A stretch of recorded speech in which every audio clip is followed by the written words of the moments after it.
I am joined now by an all-star panel, a fabulous panel, the world's most amazing panel. I've got Republican strategist Leslie Sanchez, Democratic strategist Lynda Tran, and our senior political editor Steve Chaggaris. Hi, guys. Hi. Thanks so much for being with me. So, gosh, where to start? Okay, Leslie, if you were advising Donald Trump, what would you tell him to say tonight? What would you tell him not to say?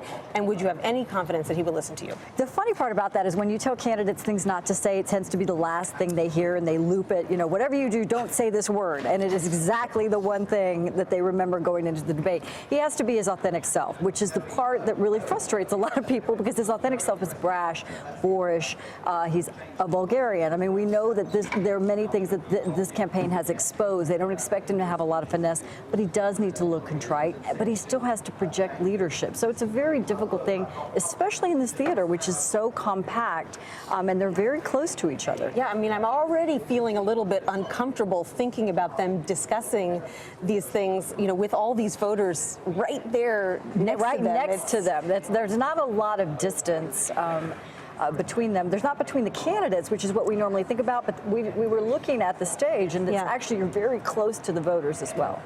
Lynda, it was surreal enough as a reporter to kind of watch all of these Republicans, one after the other, start unendorsing Donald Trump on Saturday. What was it like as a Democratic strategist? What were other Democrats saying? I mean, were they gleeful? Were they shocked? Were they just thinking we're now in uncharted territory? What was the reaction? I think, like much else that has happened this cycle, it just ran the spectrum. So you had people who were very excited, thought it was hysterical, thought it was amazing, very happy about it. And then you had people who were actually angry, because their point was, why is this the moment that you're finally stepping down? Why is this the moment you're finally criticizing his attack, when he's already been out there talking about, you know, a Mexican-American judge's heritage, meaning that he couldn't be neutral. I mean, all these other sorts of things, banning Muslims, et cetera. And so the anger comes from what took you so long, and it feels like it's politically expedient.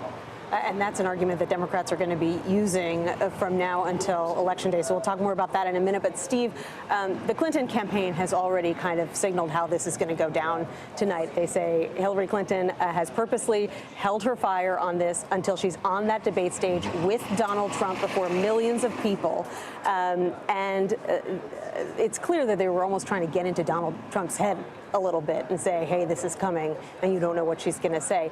Is that going to work? And is that a good strategy for her? Well, the other thing is she's going to get first crack at this question. As CNN reported, that's going to be the first question, and she won the coin flip, and so she gets to answer it first. So that's going to be very interesting to see how Trump reacts to a question about him that she's answering first, right? Right. So we'll see what happens there. I mean, you know, again, it all comes down to, if you look at what his biggest weakness was at the first debate, it was how he reacted to her putting him on defense, right? So she is now, right out of the gate, going to be putting him on defense on one of the most explosive stories we've ever seen in a presidential campaign. So we're all going to be waiting for Trump's response to that. Does he keep his temperament in check?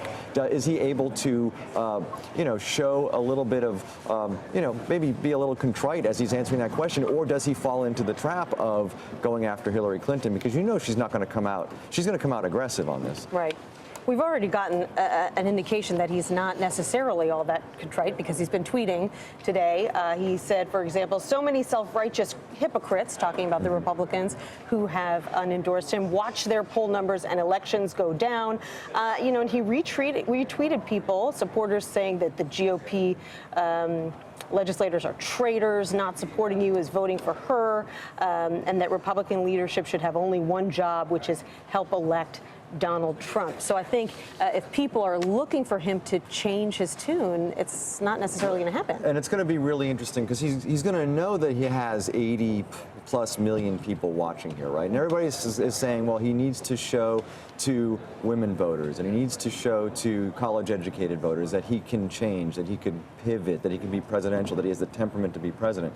But at the same time, with all that's happened in terms of Republicans throwing him under the bus the last couple of days, does he just go scorched earth tonight and just say, for the last 30 days of this campaign, I don't care. I'm just going to go out there, and it's just going to be kamikaze mission, and let's just try to get this thing done. So we know see. that there was a powwow at Trump Tower yesterday with Trump and some of his top advisors on what to do.